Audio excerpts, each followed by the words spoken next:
Because this is a huge week at the UN, as you know, with the Palestinians trying to achieve statehood. Right. And the Durban III conference against racism, so-called. I'd like to read to you two paragraphs from a speech delivered by Governor Perry this morning in New York and get your comment. We are indignant that certain Middle Eastern leaders have discarded the principle of direct negotiations between the sovereign nation of Israel and the Palestinian leadership. And we are equally indignant that the Obama administration's Middle East policy of appeasement has encouraged such an ominous act of bad faith. Simply put, we would not be here today at the precipice of such a dangerous move if the Obama policy in the Middle East wasn't naive, arrogant, misguided, and dangerous. Would you agree with that, Governor Perry? Well, first of all, I haven't seen his speech. This is the first I've heard of it. I've been involved with a number of administrations in the Middle East over the years, obviously.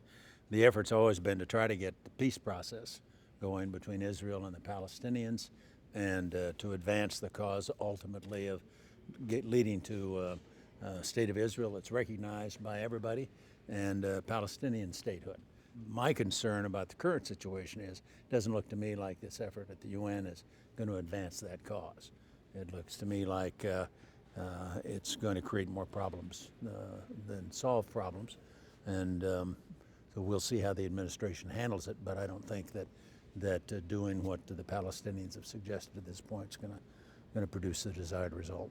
Governor Perry's point seems to have been that the administration created an atmosphere that this could come to this at the UN. Do you think that's true?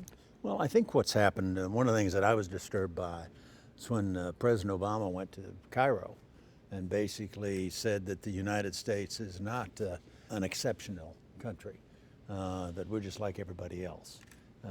And of course, over the years, a lot of people have looked to the United States because we are viewed differently as a place they could go and get help and assistance, whether it was for their own security or to help facilitate an agreement, for example, between Israelis and Palestinians. And that's been a very important role we've played in the world. And I thought the fact that Obama would go to Cairo and make a statement, in effect sort of diminishing, if you will, the stature of the United States in that kind of a setting, wasn't at all helpful, as something that I'd never heard another president ever do.